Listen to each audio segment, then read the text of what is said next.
Okay, can you guys hear me? What's up? I see some people in the chat already. Thanks for waiting. Let me know if you guys can hear me, because this is my first time streaming, so there might be audio issues. Let me know if you can hear me.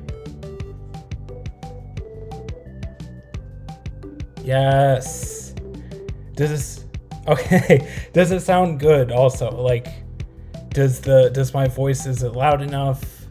All that stuff, does it, like, can you understand what I'm saying?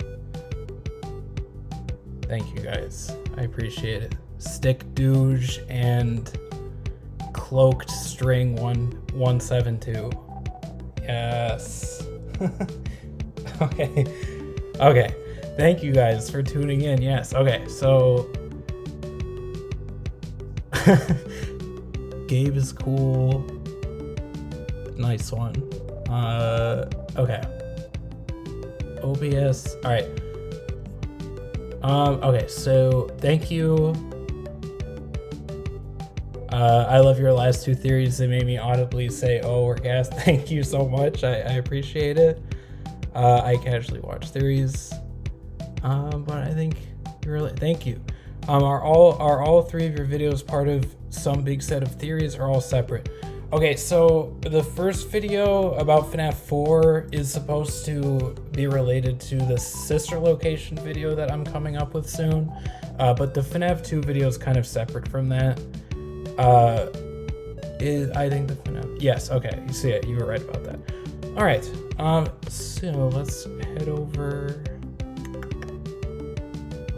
Here. Let's get rid of that. Yes, okay. Gibson Horror Homestead is what we're talking about today. All right. We can see that. You guys can see that. Perfect. Okay. So, Gibby, he's a pretty big FNAF tuber. You guys probably know him. He just dropped a very talked about theory recently. I guess it's not really a theory. It's more of just what he thinks is canon to the games, which is WillCare, which is basically... Oh, hey, Maxtacular, what's up? How's it going? Thanks for tuning in. It's nice to see you here. Yes, okay, awesome. All right, I'm so glad that people are showing up. This is so exciting. Yes, okay, so Gibby dropped this video. A lot of people are talking about it. I have some opinions, so I kind of wanted to just do a little reaction to it. We can chat. You guys can give your theories. Let me know if you guys have seen this video already, and if you have any thoughts about it. Hold on one sec. This is my first stream, so there might be issues. I might be slow to read chat, might be slow to do a lot of stuff, but you know, we're giving it a try. I'm gonna have my phone up to read chat. I only have one monitor, so might be an issue. All right, let's go ahead and just get started and see how it goes. WillCare is canon. WillCare is the theory that William Afton cared about his Let me children, know if you and his guys can motivation hear for the his murder video, spree was okay? out of grief for his kids. A combination of going mad from grief and the pursuit of trying to bring them back to life. My name is Gibby, welcome to the Horror Homestead. I know this video is going to be controversial. Anyway, the games tell us WillCare is canon directly. It's actually one of the few times that the FNAF story is direct about something. We don't know how many people William killed, but we do know he... Video volume up a tad? Did it for his children. In order to reach his son in a coma, Well, he speaks through the voice of one of his plush toys. that should be good. He promises to fix him, saying, "We are still your friends, and I will put you back together." We know this is William speaking because of Ultimate Custom Night. We know who our friends are. Okay. You are not one of them. Alright, hold on one sec. I watched it in a VC that Gibby and TD was in. But yeah, there's a lot of people. Oh yeah. Oh yeah, captions. Good call. Absolutely. Thank you for that. Thank you for that stick douche and cloak string for the feedback. It's peak. Yes. So we have someone who's watched already. I also have watched it. This is not my first time watching it. Let me put you back together, then take you apart all over again. The Fredbear plush also says tomorrow is another day. He's talking about the Fredbear plush being William, which is, I guess, I think it's the biggest. It's like, if you think that the Fredbear plush is William, then WillCare is kind of hard to argue against. Let me go back a little bit, actually. Okay, let's actually talk about this first, because this is something that I have a lot of thoughts about. In my FNAF 4 video, I didn't really talk much about the Fredbear plush, just because I don't have a great explanation for it. I think that Bite Victim is the 5th MCI kid, even though he's not missing. I think that that's just kind of the story that was that Scott was trying to tell. Let's do that. Yeah, that's better. But still, even under that theory, then it's like, if the 4 kids are already dead before Bite Victim, then who is the 5th? Who is the plush? Like, if it's only 4 dead kids, why is there a 5th kid that's the plush, and then Bite Victim is like a 6th kid, or maybe the plush is Charlie the puppet. That's kind of how a lot of people see it. The explanation is he's here. That's so true. That is actually the best explanation.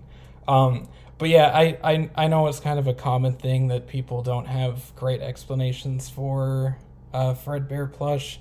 I kind of glossed over it in the video, and I didn't go into it too far, but my basic idea is that it's kind of a manifestation of the 4 of his friends, the 4 of Bite Victim's friends.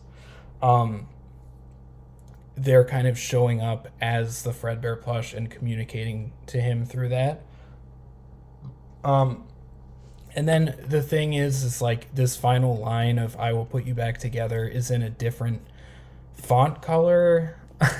It's in a different font color than the rest of Fredbear's lines. So it could be that William is saying "I will put you back together," and he's like promising the Bite Victim that he's promising to put his son back together.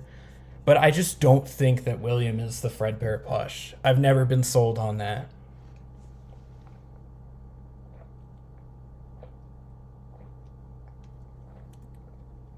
I don't know. What do you guys think? Is your new video, you say the 5th kid in...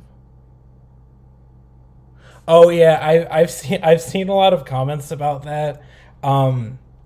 I think that is actually true. I think I was wrong there.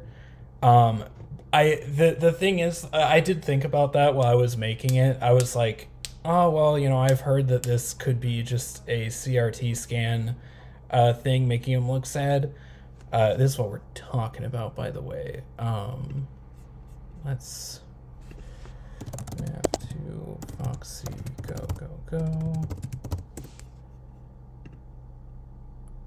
Yes, okay, so we're talking about this 5th kid here being sad, which is, a lot of people, I mean, it might actually just straight up be a error with the CRT scan. The big thing, though, for my video, that I was kind of just making a joke, because I was just kind of alluding to the fact that I think that the 5th kid is a crying child. So I was just kind of making a little reference to my other video. I thought it was okay to joke about, because the actual FNAF 2 theory wasn't about FNAF 4 really at all. So this guy being the crying child or not doesn't actually have any bearing on my FNAF 2 theory. So I was like, I can just make a little joke about it. But yeah, I think it is true that it's not actually sad. I think if that was true, a lot more people would point it out. But hey, there you go. But yeah, basically, I don't think that the Fredbear plush is William, just because there doesn't seem to be too much evidence for it besides in Sister Location, where you have the Fredbear plush by the cameras. You think Give Gifts is better? Yeah, I agree. I think Give Gifts, if you're talking about the Help Them minigame, I think that is also stronger evidence for it. I'll always just point to Happiest Day, though, as being the strongest, just because I feel like it's so... to me, it's just so clearly a recreation of his birthday party.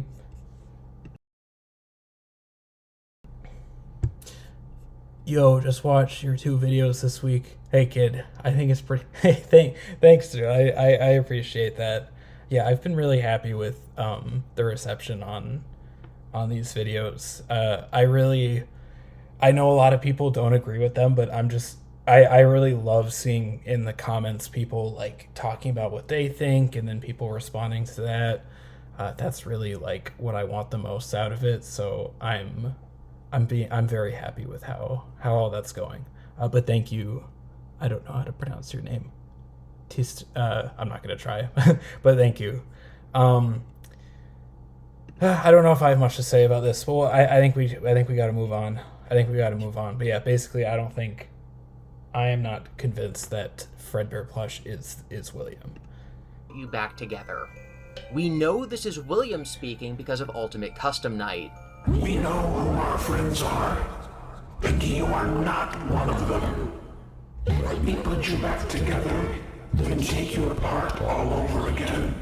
The Fredbear plush also says tomorrow is another day at the end of most nights in FNAF 4. This is a voice line also spoken by Toy Chica in Ultimate Custom Night. But tomorrow is another day. Yeah, so that I have no idea why Toy Chica says this. You can call me Kaz. Thank you, Kaz. I appreciate it. Oh, and you say that editing is mint. Thank you so much. I really appreciate that. I try. It takes me a while, but I do enjoy editing them. But thank you, Kaz. I appreciate it. But yeah, this is another strong point in that Fredbear plush is William, but I don't. It's so hard with the Toy Chica cutscenes because it's clearly that she is representing William in it. Because she's talking about. It's thought that her stories or her cutscenes are kind of alluding to like how William kidnapped all of the kids or killed them or whatever, which I see that and I think that that's what it is trying to say. So it could be that she's saying tomorrow is another day because that's just Scott trying to like scream. This is why, yeah, Kaz, I think this is actually the best evidence for it. I'm not gonna lie. I'm currently making my Sister Location video. I'm writing it at the moment. I haven't started laying down the audio or anything for that. I've just been writing it, and I have a pretty good idea of what my interpretation is, but I'm really trying to come up with a really solid explanation of the Fredbear plush that isn't Will Speaker, but I might end up just going with Will Speaker. I don't know. I'm still really that's one of the things I'm really trying to figure out right now. But you'll see, I guess, when that video comes out. And as we all know, Toy Chica is William Afton. To reinforce that the speaker in the Fredbear plush is William even more... What is Will Speaker? Will Speaker is kind of the theory shorthand for... Actually, Kaz, if you could clarify, I'm not actually sure if Will Speaker's talking about just the final lines of I will put you back together being the Fredbear plush, or I mean being William saying that, or if it's every single thing that the Fredbear plush says is William. maybe it's in two camps where some people believe.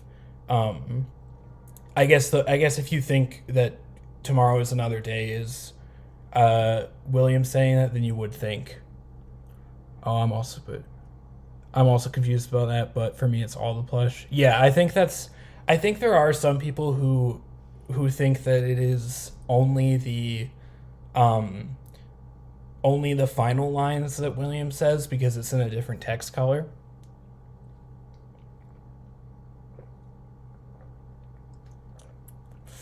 But yeah, I'm sure there's a lot of people that think that it's everyone, because is Will Speaker that the plush is?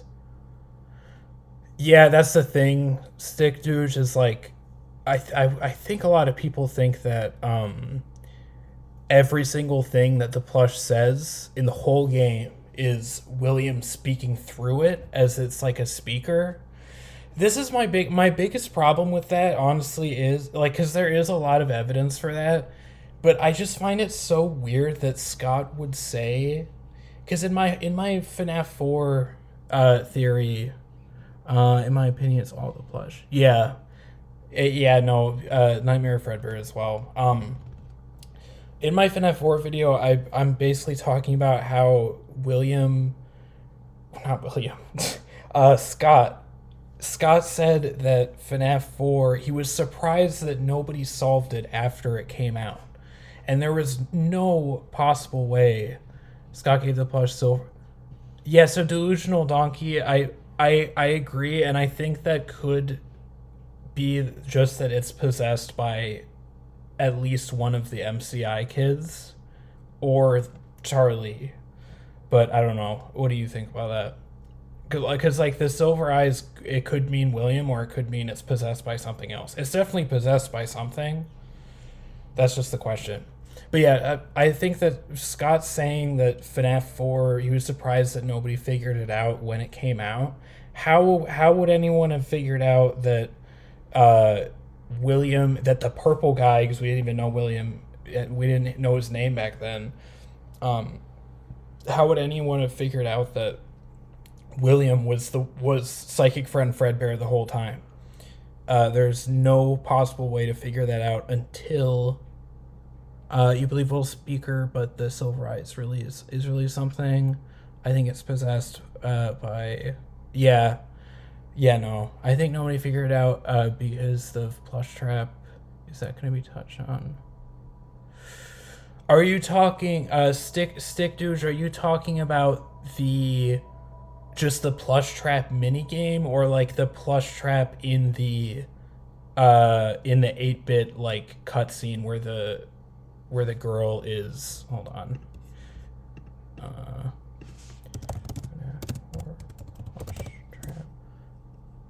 Yeah, so there's like so there's the plush trap like actual mini game, and then there's this. Is that is this the one you're talking about? Okay, the mini game. I guess this is also a mini game, so it's a little confusing, but I'm assuming you're talking about this. Okay.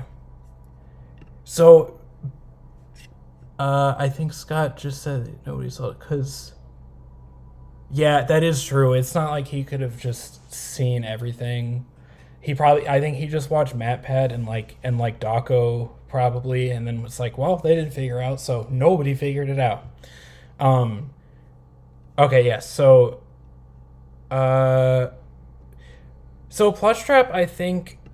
So my video about FNAF 4 was mostly, I didn't really touch on the night gameplay that much. I did a little bit at the end, but the night gameplay, including the plush trap minigame, I feel like it wasn't as important to me as figuring out just like what the bite victim is supposed to be in the minigames and like what the story is. So that, and I don't think that plush trap has much bearing on that. But in Sister Location, there is like the plush trap hallway in the breaker room map and stuff like that. So I will definitely be talking about that in the video. Faded in the logbook asks, does he still talk to Oh, is that true? Oh yeah, no, you're right. Gabe is cool. Yeah, let me see if I can pull that up. Actually, nah. But yeah, I know what you're talking about. Gabe is cool. Faded in the logbook. So the logbook is a whole other thing. I am straight up confused of like who was talking to who in the logbook. Like there is straight up, I feel like it is so confusing. Is it so? It's like people think it's Cassidy talking to Bite Victim. That's like the most the like most popular interpretation. But I still feel like there's so much. You know what I. The logbook is a whole can of worms. I think we gotta move on to the video a little bit. But yes, that is absolutely a good point. Gabe is cool. But yeah, this stream is supposed to be about WillCare. I don't want someone to click in and be like, this guy's not talking about WillCare. So yeah, let's get a little further ahead in this. I was trying to change the speed, but I couldn't find it. Whatever. In the modern lore, we have what I'm going to call the Flower family from Secret of the Mimic. 5 people who are stand-ins for the Afton family. The oldest son is laughing, the daughter is a flower, and the middle child is depicted in a hospital bed next to a little golden toy with his father standing next to his bed. So we know it's William talking to the crying child in FNAF 4. Scott has made that very... Kaz says, I have an idea about Plush Trap. We know that Nightmare BB is canon, so I think it's not Plush Trap is really there. Yeah. Oh, yeah, so at least that what I do know about Plush Trap is that Mike is dreaming FNAF 4 gameplay. I'm pretty confident about that. I know there's like the nightmare chamber scenario and everything, but I think it could really just be that FNAF 3 has already happened and he's already seen Springtrap and that's why he's dreaming about it. I think that's totally possible. Dion Peralta Rovera says, what if William loved some of his kids but didn't care about others? Okay, so yes, so now let's actually talk about WillCare a little bit. I think I should have probably said this earlier, but I do believe in WillCare to an extent. I do think that he cared, and it's such a stupid name. Gibby talks about it more, but it's a really stupid name because it kind of glosses over a lot of the nuance of it. But I think that William did care and love his kids. I think that he especially loved Elizabeth. Just because we see that he wanted Mike to go put her back together. And I could see from Scott's perspective, him kind of writing... Yeah, I agree. I agree, Kaz. I think that it is in a more twisted way. So I think that he mostly cares about Elizabeth.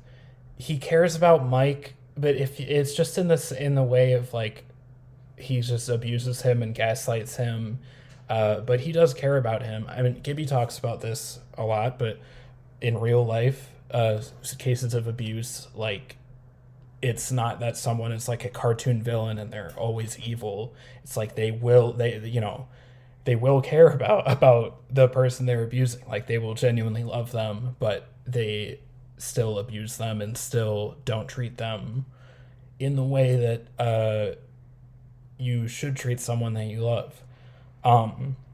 My biggest thing, Will Twisted Care. Yeah, I know there's a bunch of different, there's like Will Trophy and a bunch of different like sub names for it, which Gibby also talks about, I think. But my biggest thing is that I don't think that a lot of it hinges on crying child dying is what motivates him to start doing everything. And I just don't agree at all that is what the story is. I feel like that is very there, like, besides him maybe being the Fredbear plush and saying I will put you back together, there's it feels like a big stretch to me, and it also just feels like not what Scott was thinking about when he made FNAF 4. What if one day Scott wakes up, makes a post saying God Victim is canon? I think God Victim I think God Victim is canon. Honestly. I think hold on one sec.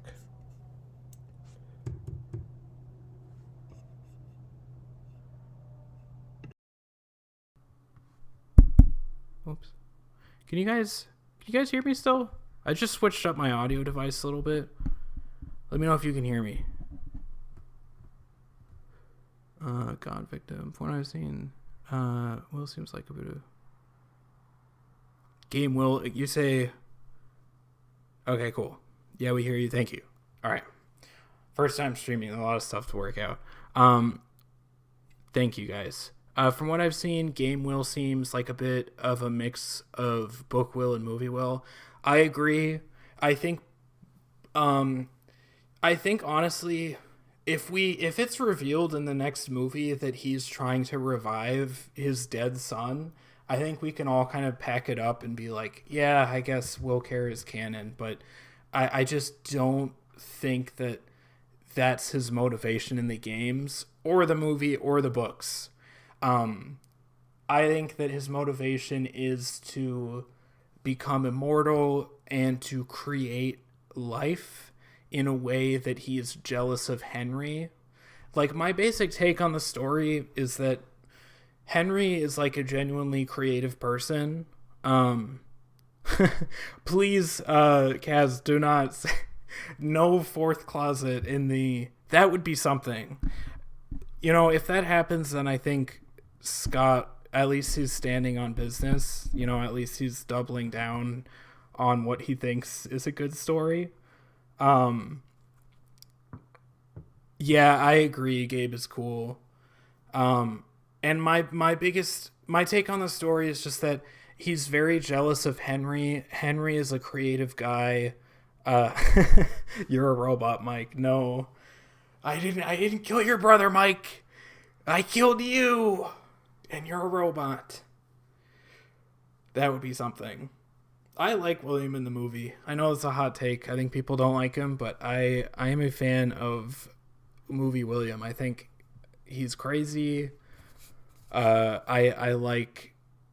think it would be more lame if he was kind of how he was in the games. But I know that might be kind of a hot take.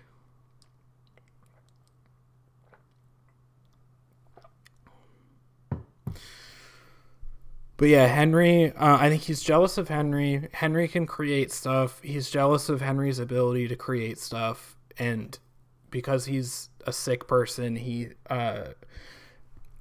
thinks the best, his way of creating stuff is imbuing animatronics with life, or imbuing himself with immortal life, or something like that. I don't think he is reviving his son. If he's reviving Elizabeth because Mike is all like, oh, I put you back together, or I put her back together just like you asked me to, I don't think he's reviving Elizabeth because that's like his whole motivation and he's driven mad by grief. I think it's whatever that is it's part of his larger design, which I'll probably talk about in the sister location theory, but yeah. Very clear. We also know that William tries to put Elizabeth back together after she dies. Put her back together, just like you asked me to. We get very few lines of dialogue from anyone in this franchise, especially before Ultimate Custom Night, and especially if you're counting the main players, the Aftons. And yet So I guess Gibby's talking about, he's saying that, like, because Mike says the put you back together line there, and the Fredbear plush also says it, that means that William is the Fredbear plush. I don't agree. I think that the put you back together line in sister location is kind of like a twisted version of being put back together. It's meant to be like a reference. I think it's a meta reference. Isn't that where the voice disc on the animatronics comes from? to mimic the afterlife. I'm not sure. Isn't that where the voice disc? I'm not 100% sure what you mean by that, Nuloa Tote. I love Five Nights at Freddy's. Me too. Me too. You're in the right place. You're in the right place. I forgot what I was saying, bruh. Oh, yeah, in Sister Location, he says, put you back together. I think that's more of just a meta reference. And yes, exactly, Kaz. Exactly, that's what I was going to say. He's talking about Ennard. Yeah, I Shatterbeth, I think I'm going to incorporate that somehow into my Sister Location theory, because I think that really is what he's talking about there. And it does not mean that that's the same way that Bite Victim gets put back together. He gets put back together in like a spiritual memory kind of way. I think that because Sister Location is kind of a funny game, like there's a lot of like, I love Sister Location, by the way. I think that there's a lot of like funny writing moments in it that Scott takes. And it's definitely more of like a exaggerated, like less serious game. Fair enough. I can be meta too, because yeah, absolutely. The illusion disc. Oh, okay. That's okay. Thank you. That's what you were talking about. Nuloa Tote. No worries. No worries. The illusion disc, I don't know if that's in the games. I honestly think that might just be a book thing. I'm not 100% convinced about that. Have you all gone mad? Oh, okay. It's clear Scott wanted Fredbear to be who did the bite of it, but once you realize... I mean, I don't agree with that. Dion... Illusion Kistis versus Gas, who wins? I don't know. I don't like either of them. I don't like either of them being canon in the games. But yeah, I said what I'm. That's why they're toys in the.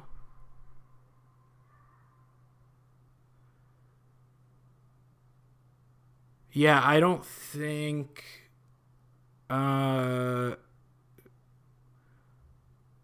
And the girl talks about it, yeah.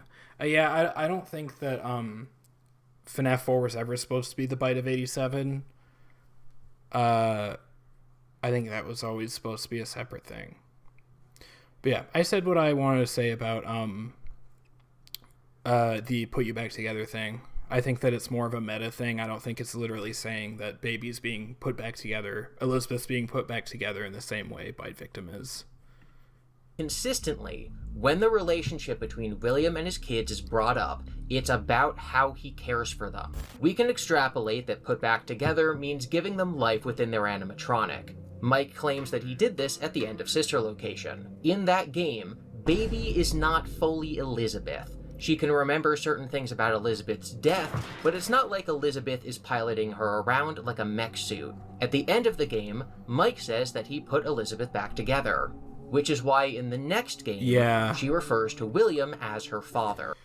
I don't agree with this either, by the way, from Gibby. But why did the teaser say, was it me? Yeah, I think that the teasers, there's a lot of theories about that, but I don't really take the teasers as canon in the same way that the game is. I think that Scott might have been thinking in FNAF 2. Yeah, that is true.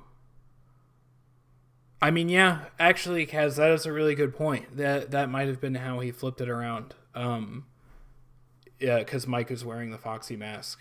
I actually like that a lot. I've never heard that before. But yeah, I don't think that was like a retcon or anything. I think I prioritize information from the games over like the teaser source code type of stuff. Father. I will make you proud, Daddy.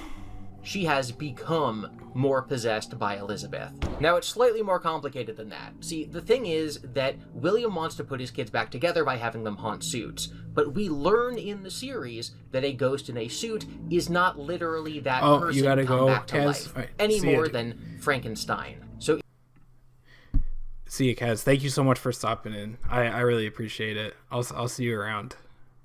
Yes, more people like you use the toys. I'm not. I haven't really made a god victim theory. I talk about it a little bit in my video, but yeah, when's my next upload? It's going to be soon. I don't have an upload schedule at the moment. Jake Gordon. I'm currently writing my sister location theory, but it's going to take a while to like lay down the audio and then edit it. So I would say it will probably come out next week. If it doesn't come out next week, thank you, Noah Tote. Yeah, it'll either come out next week.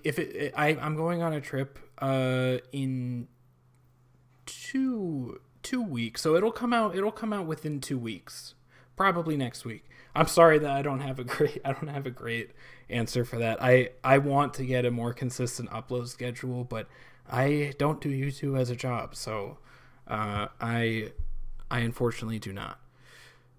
Why are we discussing God Victim in 2026? I don't know.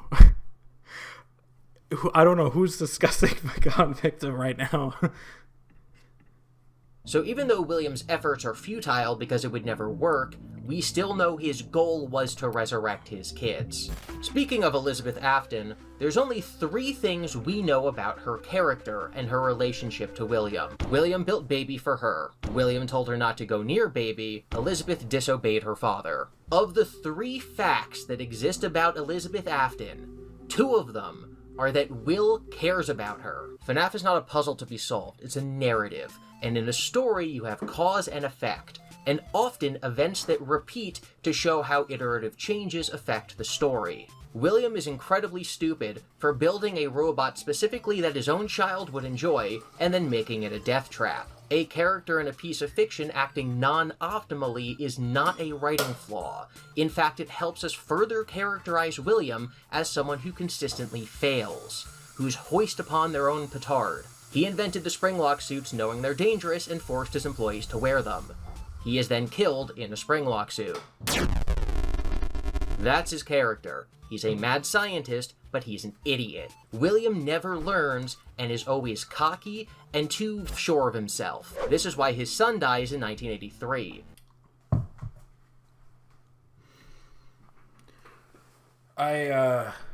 I do agree with Gibby slightly on this part. I do think that that's a fair characterization. And I don't like that every FNAF theory video these days has solved in the title or thumbnail. Hold on one sec.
Alright, I'm back.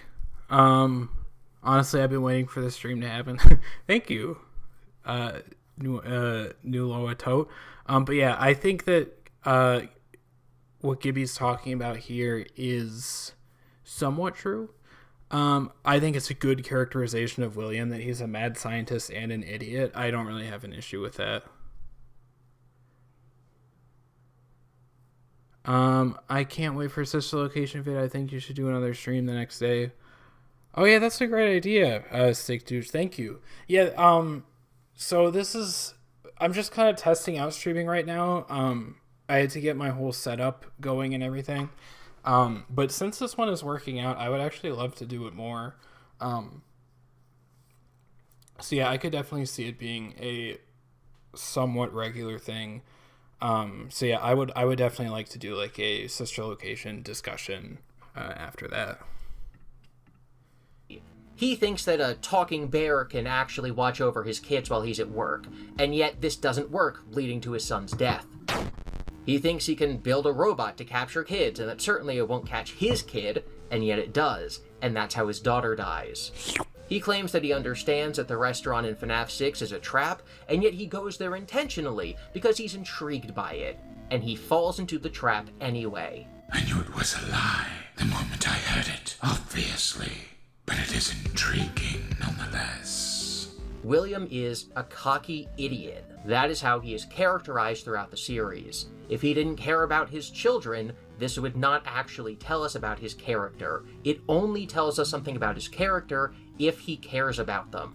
This is all plainly shown to us in the games. We're being told the story of the Afton family because William is a flawed SOB whose schemes get his youngest child killed, like a Cersei Lannister type. I'm gonna totally screw over Edwin Murray. I'm gonna put all of my employees into this death trap because I'm motivated to be the best children's entertainment in all of Utah or something. I'm gonna work so hard at this that I'm never home, and I let a robot doll watch over my kid. Oops, my own invention killed my kid. He loves them so dearly. I don't know about that. It's irony. I don't know about that. What does William care about? His family and his reputation. What does he lose? In his efforts to bring back the crying child, he gets Elizabeth killed. In his efforts to bring back Elizabeth, he would have gotten Mike. No, that is not true. A lot of the stuff he's saying is like, that's not like a wrong characterization of William.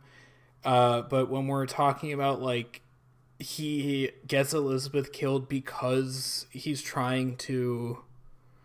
I like this video. I disagree, but I think it's funny. I agree. I also enjoyed it. I don't agree with it either, but I think Gibby always has bangers, so I also enjoyed it. In FNAF 4, the girl's room, which is almost definitely Elizabeth's room, is empty, which I feel like strongly implies that she's dead already. Or missing, like she's gone. A lot of people think that it's like, oh, she's just out of the house, or something like that. Let me find that. For girls' room. Shit. Where is it? Yeah. A lot of people think that it's there just for no reason, I guess. But I think that it's there to clearly show that she's gone already, which means that she is dead before the crying child. I think that, in my opinion, that's like almost... indisputable is not a great word to use for FNAF, but that I just very strongly believe that is what I'll say.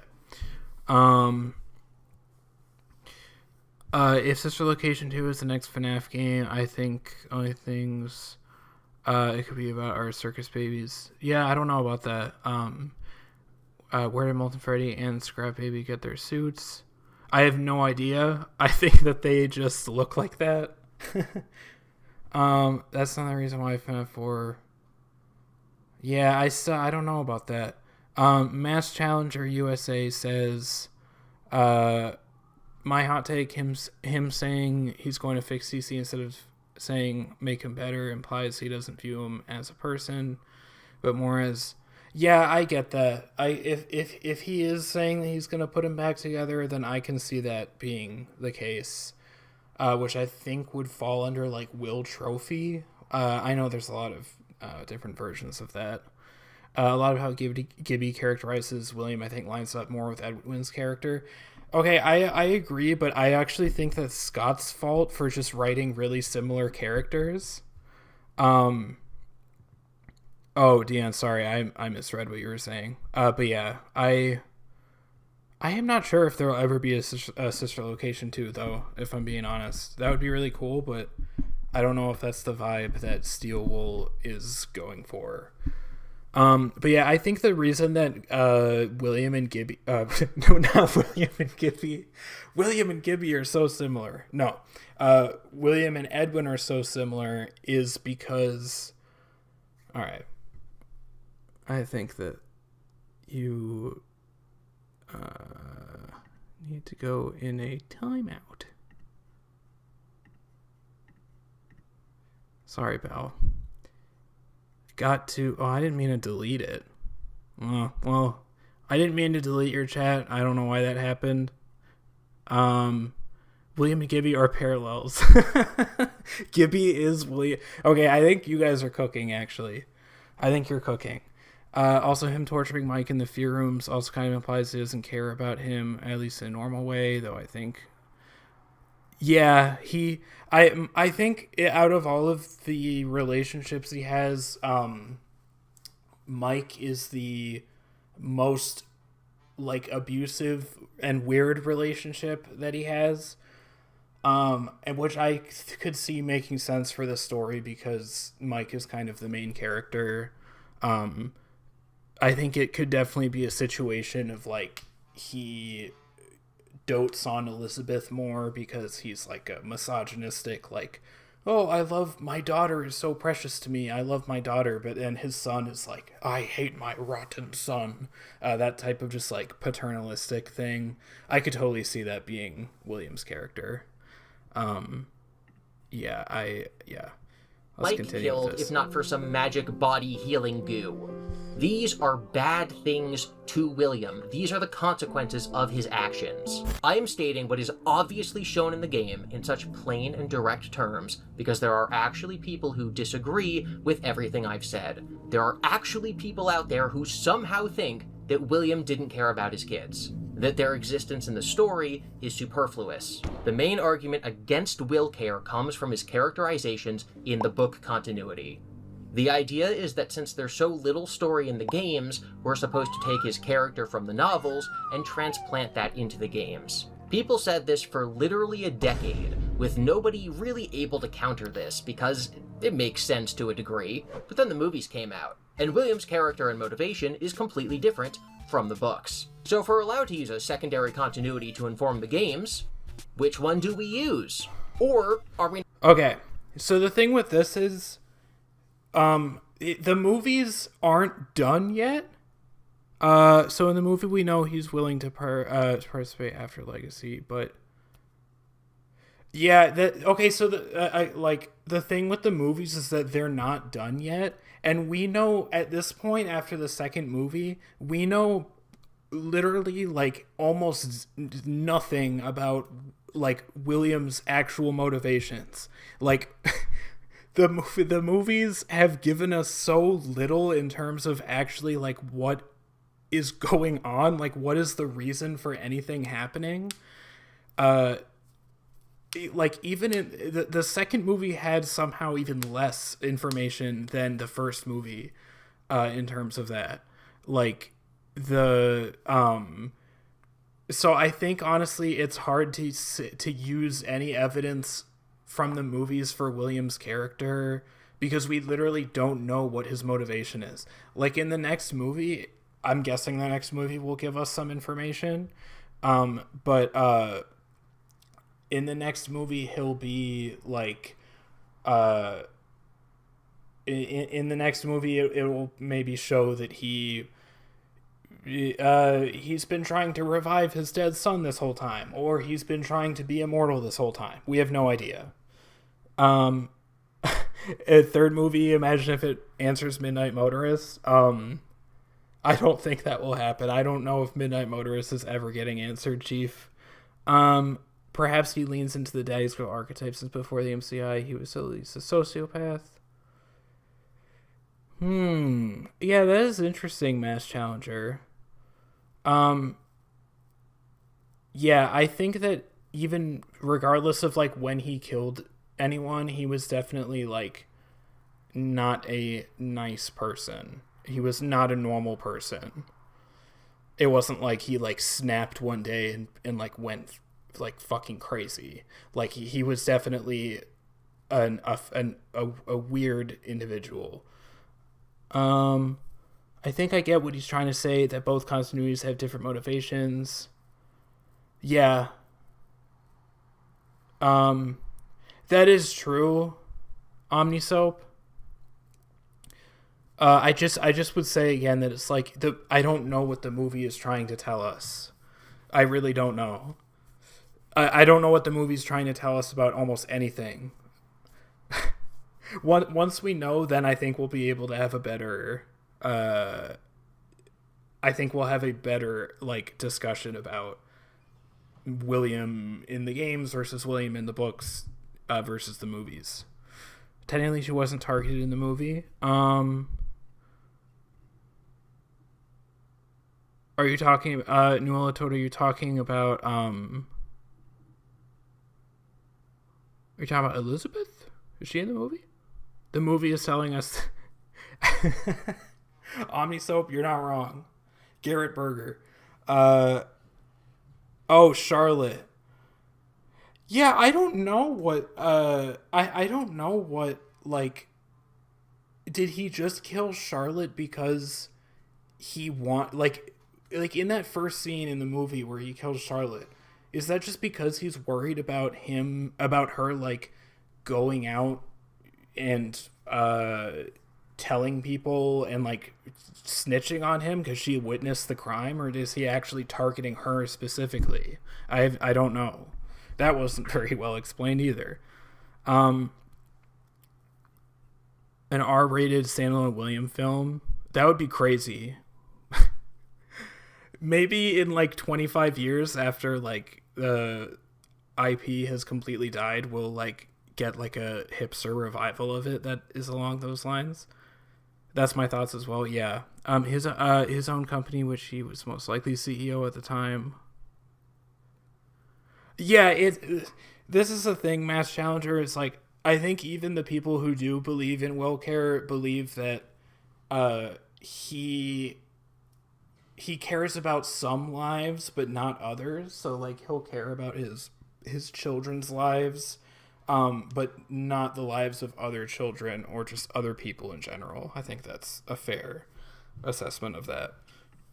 Are we not supposed to use either, and we're only supposed to use the games for the game's lore? These continuities are never meant to inform us of the characters in the games. The way that Mike Schmidt and Michael Afton in the movies are not meant to inform us of the character of Michael Afton in the games. In fact, just by reading The Silver Eyes and watching the movie, you can see that what Scott is doing is remixing the characters, the plots, and the personalities of his little universe across these different continuities. In this universe, the crying child is the youngest Afton. In this universe, the crying child is Garrett. In this universe, the crying child doesn't exist. I said a minute ago that it does not make any sense for William's family to be in the games if they aren't his motivation. It would make them 21 people in here. William doesn't have sons in the Silver Eyes continuity, and Elizabeth isn't even hinted to exist until the third novel. The snitching so of most course likely in those novels he has a different motivation. No, I agree. You changed his backstory, so his motivation had to change. The problem people had is that by copying over his motivation from the books to the games, they're not taking into account that he has a completely different backstory. This is self-evident.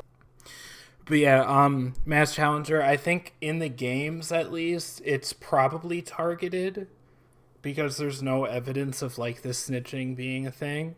I just think that part of the movie's poorly written, honestly. Like, if he just happens to kill Charlotte just because she happens to be there, then that's not a very good story. That's just kind of random shit happening. But you could probably say that about the whole movie. How we know that we're not supposed to do that. When they invented the character Mike Schmidt for the FNAF movie, and they decided that he wasn't going to be William's son, They had to give him a reason to continue to come back to Freddy's, so they invented the character of Abby. When they made the character William in the novels, and decided that he wouldn't have any sons in this continuity, they had to give him a new reason to kill kids, so they made him obsessed with immortality. Now, this entire time I've been talking about a very loose definition of what WillCare is, so I think we should actually talk about what the term means. WillCare is the idea that William cared about his children. But just because William cares about his kids does not mean that he's Father of the Year. WillCare is typically split into two categories. Beef Tenderloin says, discovered you today at work and watched both videos while slaving away. Thoroughly enjoyed both. Oh, thank you. Oh my god, that literally... Thank you so much, Beef Tenderloin. That's really, really sweet of you to say. I love that. The fact that the fact that my silly videos actually could have like a positive impact on someone is just amazing to hear. So thank you. I'm really glad to hear that. Thank you. Mass Challenger, yeah, I agree, and the game's most likely intentional. Yeah, if we are going with like William avenging CC or trying to put him back together, then yeah, that's probably true. So we don't know if Charlotte was in Nuolotote in the movie. I have no idea. In the movie, I really don't know, because it really just, the way that the first scene plays out, right, is like Charlotte just happens to see William killing this kid or trying to kill this kid, and so she runs after him, but and then he kills her. You got... Oh, okay, thank you. In the books and games, the books, he is if I remember correctly, Charlotte is absolutely a target in the books. Like, she is specifically, he kills her because of Henry. Also, William loves us all. Yes, absolutely. And then in the games, it's less clear. But I would say that in the books, absolutely, it's he singles out Charlotte to kill her. Love and Will trophy. Will love is the more basic idea. William is just a normal guy. Maybe he's a bit of a loser. Maybe he loses his temper. Maybe he gets drunk sometimes. Maybe he backhands his son. He's a Homer Simpson type. He's a dad in the 80s. But after his son dies, he has his Joker one bad day moment, losing whatever remains of his sanity and his morality. We know he commits the MCI to experiment with resurrection because of sister location and the blueprints in FNAF 6, and that what he wants to do is to put his kids back together. So he's killing kids to... We have a Mass Challenger. Are you also going to watch this follow-up video? I actually did. Oh yeah, no worries. I did watch that by myself earlier. This stream, unfortunately, is not going to be too long. I was mostly doing it just to test it out, but I am probably gonna head out soon. In the future, I'll probably do longer streams. I'll like start earlier in the afternoon, and then or maybe I'll do like a morning stream. I don't know. This one I was really just trying to test stuff out, so I will not be covering his follow-up video, but I definitely think that you guys should watch it if you haven't already.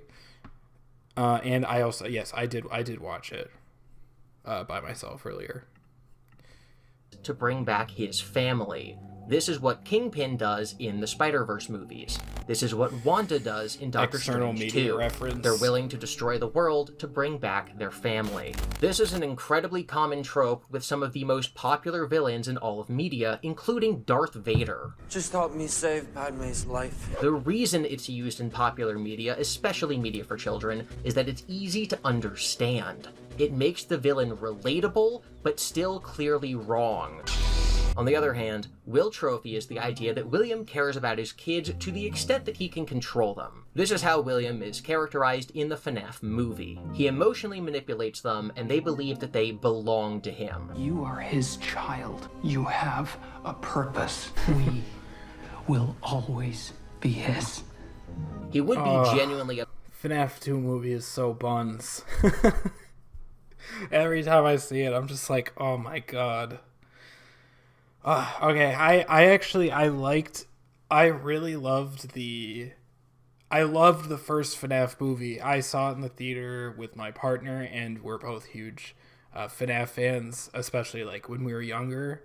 You know, it was like a huge part of our childhoods, and the movie was like so exciting to finally see FNAF on the big screen, and it ended up being surprisingly good. I really liked in the first movie. I really liked Mike and Abby as characters. I thought they were great characters. It was a really nice story between them. And the animatronics were super cool. I didn't really care that it wasn't scary because I wasn't expecting to be scared by it. It's FNAF. I just was expecting it to be fun. I fuck with that scene heavy. It's so sad that it's trapped. Okay, no, you're not wrong, Omnisoap. That scene in particular I don't hate, but it just reminds me of the whole movie. And yeah, so I loved the not gonna lie, I like too even how cheesy it is. Yeah, that wasn't what I didn't like about it. I tried rewatching it again recently because it's on Peacock now, so I tried rewatching it, and I don't care that it's cheesy. Like, that's fine. I just think that the honest to God, like the dialogue is horrible. I'm sorry. I enjoyed it. I don't want to like shit too hard on the movie because I know a lot of people liked it. And I definitely didn't hate it. Oh yeah, okay. Title sequence is absolutely peak. I in both movies, the music is incredible. It's super hype. I love the title sequence in both. But no, FNAF 2, the movie, I just find so hard to get through just because the dialogue is like extremely awkward in like every scene. And I think it just completely undoes a lot of the it completely undoes a lot of the like really good characterization and like character development of Mike and Abby.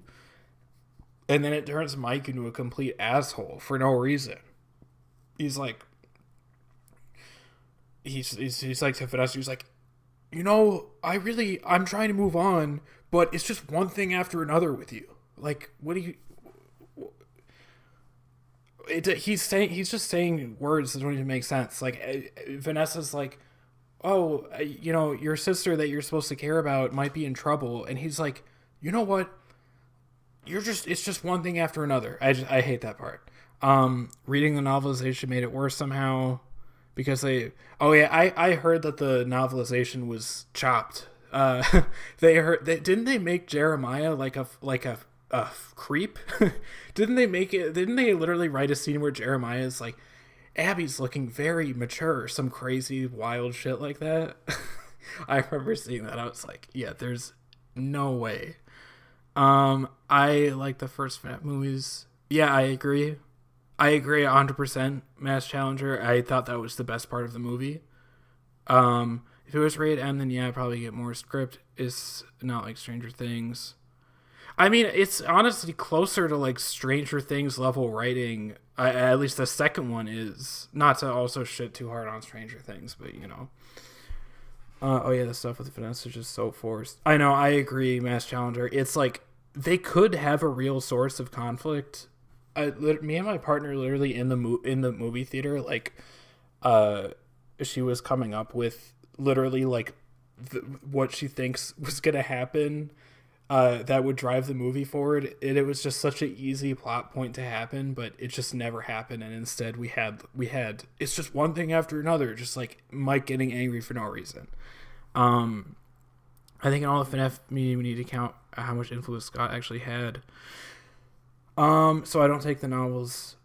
Yeah, I agree to an extent. Stick douche. The thing with the FNAF 2 movie though is I think Scott was literally the sole writer of it, which is crazy. I think the first movie he had a co-writer, which probably explains why it was a lot better. No offense to Scott Cawthon, the greatest writer on earth, but yeah, it's crazy. I think it's crazy to me how poorly the story of the FNAF 2 movie ended up. Oh yeah, Omnisoap. What? Just bring back. Oh, I heard that too about the illusion discs. That's crazy. Like, yeah, for the novelization, is like, did Scott really want them to add that? Yeah, I'm gonna look it up, bruh. FNAF 2 movie, IMDb.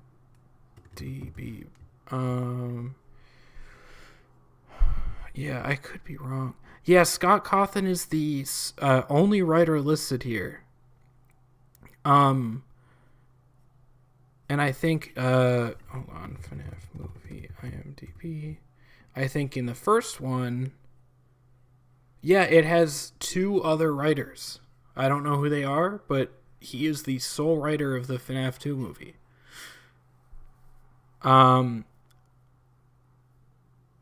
Dude, Omnisoap, that's crazy.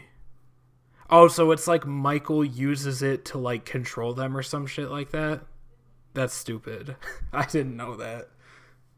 That's not right. That just makes me think that Scott is like really intending the 4th closet to be super canon. Like that's really what that, like, he wants all that illusion disc Charlie robot shit to be super canon. Scott isn't the best writer.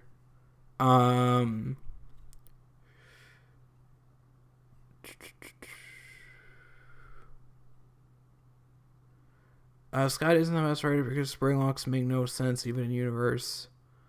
Yeah, I don't even have like a super big problem with just like the concepts like Springlocks and all that. Like I know that stuff is really silly and doesn't make sense. My biggest problem is just with the dialogue of the characters. Like they really that is what really needs to be improved in my humble opinion. Nuloa Toad, I'm not 100% sure what you're talking about. I'm sorry. I'm reading a lot of chats. I lost what you were talking about. I apologize. Will FNAF 3 movie have Andrew in it? I hope, dude. That would make it peak. Michael uses it to hide from the puppet while also being like able to influence the puppet. That's crazy. I don't even remember honestly how that's explained in the movie, the way that he like controls all of them. I didn't even make it to that part in my rewatch of it, so I don't even remember how that was fully explained.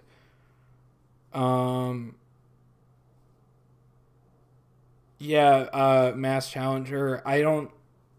Illusion Disc and Fear Gas, I don't know which one they're going with, which direction.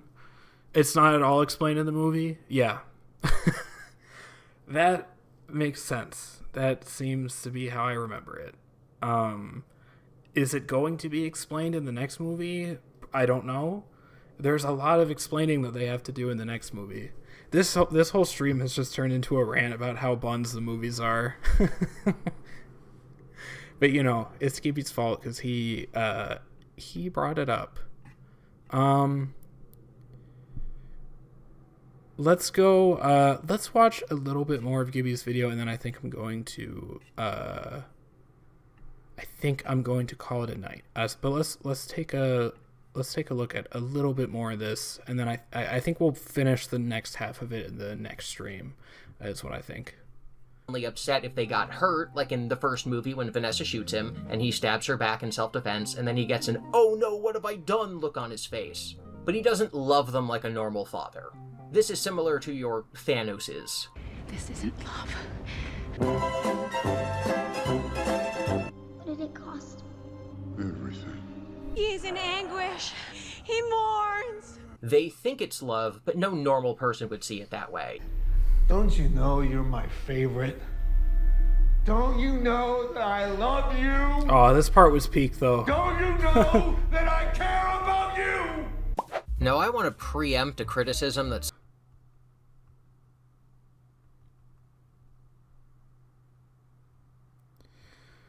That part was peak. Don't you know that I care?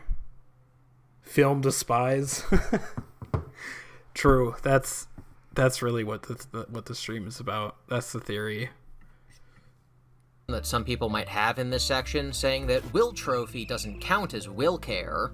This conversation happens so often that Twitter user MarsBotP created a super realistic This part was dialogue. honestly annoying. I'm sorry, Gibby. No shade to Gibby. I don't love this part of the video where he does like a caricature of annoying people on Twitter. No shade to Gibby at all. I know what he was saying, but I don't I don't like that part of the video very much. Will Twisted Care, Will Trophy. These are all different proposed names for the concept I'm currently describing. And none of them have caught on, and none of them will catch on. All of these concepts are under the umbrella of WillCare and always will be. WillCare does not mean William was a whittle guy who loved his kids and is a great dad. It just means he doesn't hate his kids. It just means he's not sacrificing them to do his science experiments. I'm separating this into Will Love and Will Trophy for the purposes of this video, but when you're out in the wild, both of these theories will be called WillCare. Also, if you believe either version of them, people will tell you that you're justifying abuse because they're literally 10 years old and have never interacted with any other media and think that depicting a bad person, even if they're literally the villain of the franchise who is later called the devil, means that you think that the actions they take in life are okay. And they never say this about Anakin Skywalker or Thanos because they're not old enough to watch those movies yet. It is a sick, twisted love. It is a transactional love. It's a controlling, manipulative love. And unfortunately, this is similar to a lot of real-life cases of manipulation and abuse. There are lots of parents who believe that the abuse and manipulation that they inflict on their kids is the correct form of love. They think that they're actually doing it for the right reason. If William is that kind of, I don't want to throw around the term sociopath or psychopath, but if William is that kind of character, it fits perfectly what he's doing in the FNAF movies. That mentality, Will Trophy, falls under the category of WillCare. The point is that he's trying to bring his kids back. The point is that we're being told the dynamic of the Afton family in order to understand the reason for William's killing spree, to understand the plot of the games. In Will Love, he's Homer Simpson or Cotton Hill. In Will Trophy, he's Thanos. The reason I'm so frustrated about this conversation is because in the interpretation that William doesn't care about his children, and they aren't related to the reasons for his murder spree, why are they there? Why are they in the story? Why does William say he's going to put his kids back together? People who don't like WillCare can't answer this question. They just copy-paste William from the novel without a... Okay, so this part I don't... William Simpson. This part I don't really agree with because I don't think that it's necessarily the case that people who don't like WillCare are just like ignoring evidence from the games or ignoring things, which is kind of how Gibby describes it here. I think it's more so that like they will disagree with the fact that William even says I will put you back together. Like Gibby, I think Thanos purple ape. That is absolutely true. There's a lot of purple going on. A lot of purple. William in real life in the games might also be purple, so think about that. We've never seen him outside of the 8-bit minigames. Yeah, I think that it's a bigger point that it's a bigger point that like Will plush, like William might not even be the plush, and therefore he never actually says I'll put you back together. I don't think that it's like you can just take that as what he's saying and then be like WillCare has to be canon because of that. It's like he might not have actually said that. We don't know for sure. There's a lot of evidence either way, but will they paint Matthew Lillard purple? I hope so, dude. That would be peak. That would be peak. Let's watch a little bit more. Without adjusting to the change in his backstory. The more simple the idea, the less work has to be done to get it across to the audience. That's why these kinds of stories often use common symbolism and shorthand to get across ideas. In FNAF 1, the serial killer is the same as an urban legend that ends with, and then the babysitter threw open the door, and inside there was a knife stuck into a bloody sheet, and the window was open, and they could see the serial killer running away. Like, it's just there to say that out there exists someone who killed people, and their motivation, and none of that matters. They only exist to cause the plot of the story to happen. From FNAF 2 through UCN, William is characterized more as a Darth Vader type. I say this assuming you understand that Darth Vader and most characters in Star Wars are archetypes and not actually characters, because that's all you need for this simple story to work. Every character in a series like FNAF starts as a default character man. Through further characterization, they can become a default trope man. And through even further characterization, they can become a character. The reason I lean more towards Will Love than Will Trophy is because Will Trophy requires more evidence. The burden of proof is on Will Trophy. William in the games is depicted as like 30 purple sprites and 5 voice lines. To prove that he's supposed to be a severely complicated character with a difficult relationship with his children, where he actually loves them, but like in a sick, twisted way, requires more evidence for that character. Yeah, I'm not really, I don't feel very strongly about like Will Trophy versus Will Love. I think that he could, I don't really care if he loves his kids or not. I think that he does love them, right? I just really don't think that that's his motivation for doing what he does in the games. I just don't. I think I disagree on more of just like a story standpoint. Like, I don't think that that's what the story is. So Gibby talking about here, like WillCare Will Love versus Will Trophy, I don't really think matters that much. I just think it's more like, is the death of his family or the death of his kids, is that what is his motivating factor to do what he does? And I just don't agree with that. I know the idea has been talked about, debated. Yeah. Actually, Mass Challenger, I don't know if you've probably seen it because it was really popular, but On Withered Truth had like an amazing what if the FNAF lore was planned from the start video where he like did a conceptual reboot of FNAF 1, and he did FNAF 2 as well, and that's basically exactly what you're talking about, where the lore is much more fleshed out, and you should definitely check that out if you haven't seen it already, but I'm sure you've probably seen it. It was very popular.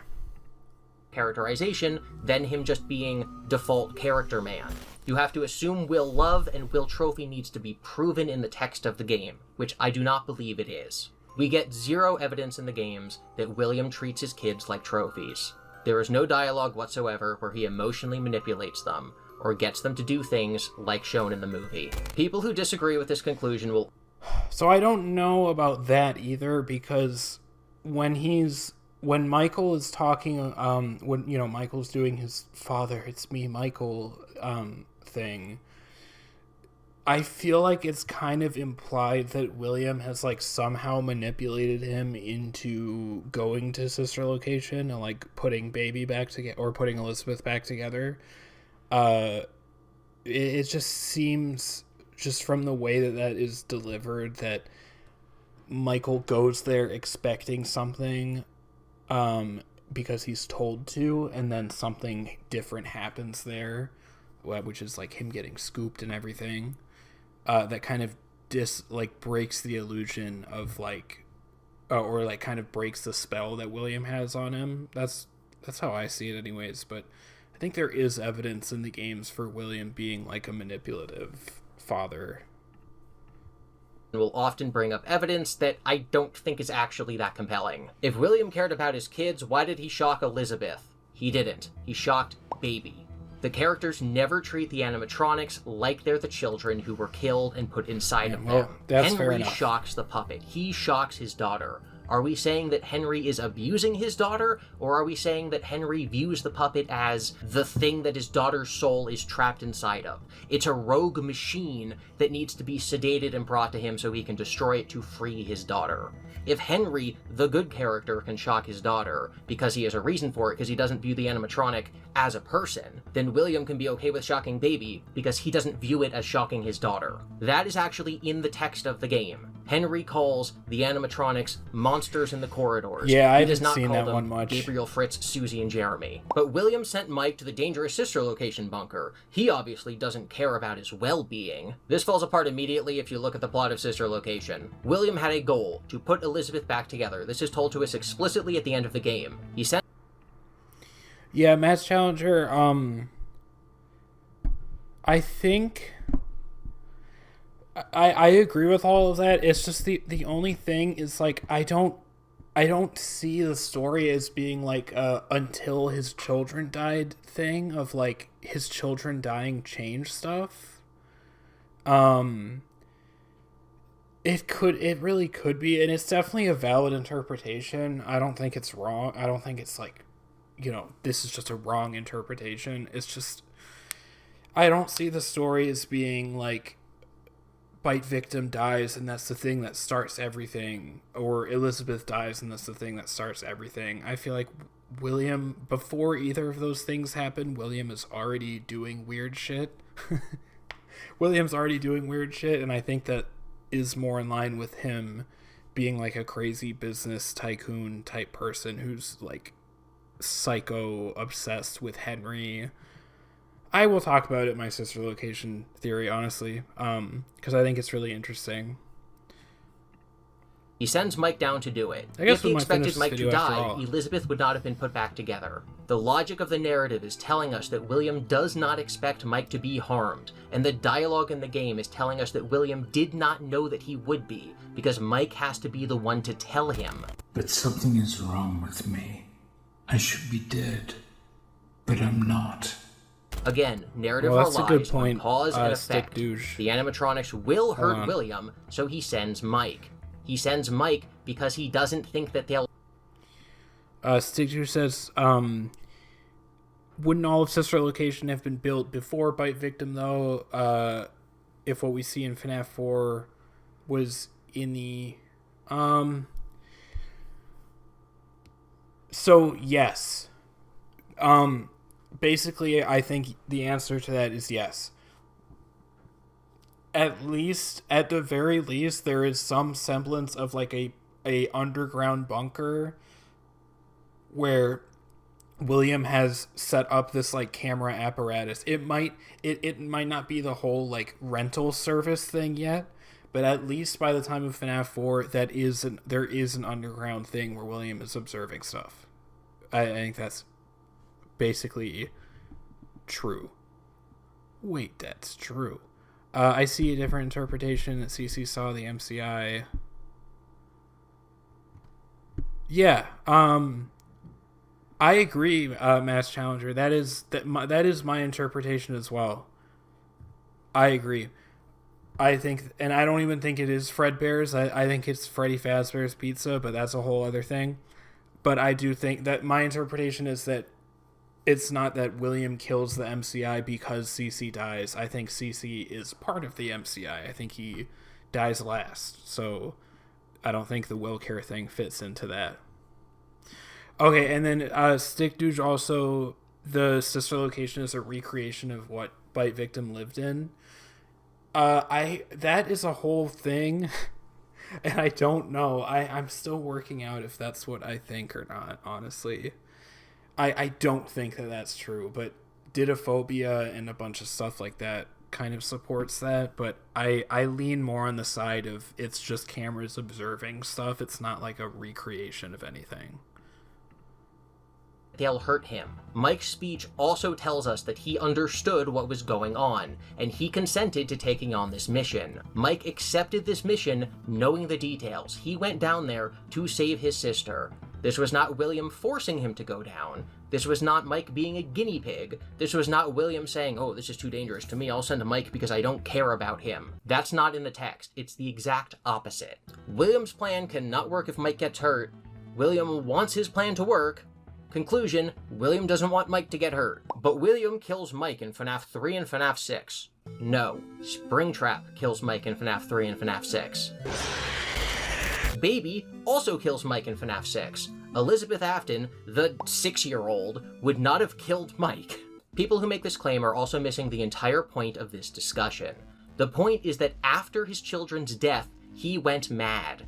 Killing someone after his one bad day moment is not indicative of his character beforehand. That's the entire point. Wanda the Avenger and Wanda killing the Illuminati are different because they went through loss. Walter White, before his cancer diagnosis, would not have killed a child.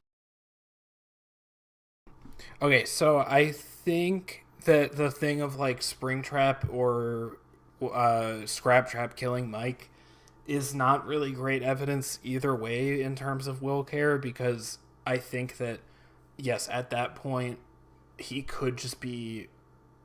He's, at that point, reduced to, like, a wild creature. You know, he's not really himself anymore at that point. Honestly, though, on the topic of CC, Shizu... Oh, yeah, Shizu video on it is the best. And if there are Twitch, Oracle, Freddy. Yeah, I actually haven't seen Shizu's video on it, but I will definitely check it out, because I think that Golden CC is true. That's what I agree with. But yeah, this part Gibby's talking about, I don't think that, like, if Springtrap is killing Mike, I don't think that has much bearing on the whole WillCare thing. Because to me, it's more about, like, what are his motivations. Springtrap killing Mike says nothing about William in 1983. And I'm not even saying that William was a good person. There are already people who are plugging their ears and think that I'm saying that William's a great person. Kingpin, William Fisk. I don't think definitely killed people. Definitely told people to go and kill people. Definitely crushed their skulls with his bare hands. And he still cares about his wife and child enough to set the plot of Spider-Verse into motion. Will Trophy is the theory that William is Thanos. Will Love is the theory that Homer Simpson became Kingpin. And Will Despise is the theory that FNAF fans don't have media literacy. If you want to hear me get into this with T-Dreads and have him push back on a lot of the stuff... I think we have reached the end, basically. The worst thing is that we can't see William's character arcs or how much to change.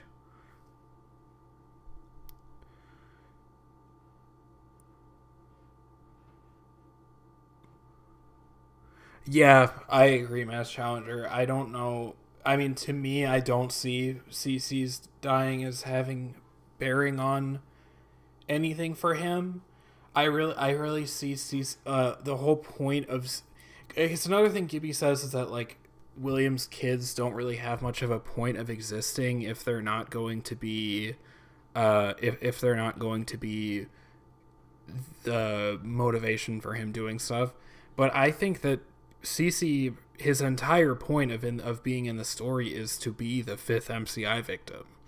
Or at the very least, part of the happiest day, or part of that whole storyline of, like, the MCI in the first 4 games. I think that is plenty of a role for him to have. And then everything else outside of that, like Elizabeth, her role is in Sister Location. You know, Mike's role is that he's probably the night guard in all the games. Like, I think that can all, like, CC can have a role outside of just being the motivation, basically. My Stick Juice says, my overall take on WillCare is William obviously cared to some extent about his kids. Yeah, I can see that. I definitely like that interpretation more than that being, like, his entire motivation. I guess what it really comes down to is just, like, I don't think Bite Victim dies as the first event of everything, and therefore it's like William had to be doing crazy shit before him dying, so therefore he had to have some other kind of motivation. and then you get into everything else. That's my basic take on it. But I think that's pretty much gonna do it for tonight, guys. Yeah, we made it all the way through the video. Definitely go check out this video from Gibby if you haven't already. I'm sure you guys have all seen it, but definitely check it out. And we have 23 people watching right now, so that's awesome. Thank you guys. I can't believe people actually watch this. Honestly, I really appreciate it. Maybe just use CC to justify himself. Yeah, I could see that too. Hopefully FNAF 3 movie gives us that motive. I agree. I think that would be really helpful in the debate of everything. If we're going to, if the FNAF 3 movie is going to give us anything, I think that would be the most helpful thing for it to give us. But yeah, thank you guys so much for tuning in. I'll definitely be back for another stream soon, and look out for that sister location video coming. But yeah, thank you guys, and it was really fun chatting to you guys. So I hope you have a good rest of your night. And yeah, I'll see you guys around. All right. Thank you again for tuning in. Oh, thanks for the heart. I don't know who sent that, but thank you. Thank you, Nilo Tote. Thank you, Stick Douche. Absolutely. Thanks, Mass Challenger, too, if you're still here. Yes. Thank you. Beef Tenderloin, thank you. Yes, love you guys. All right.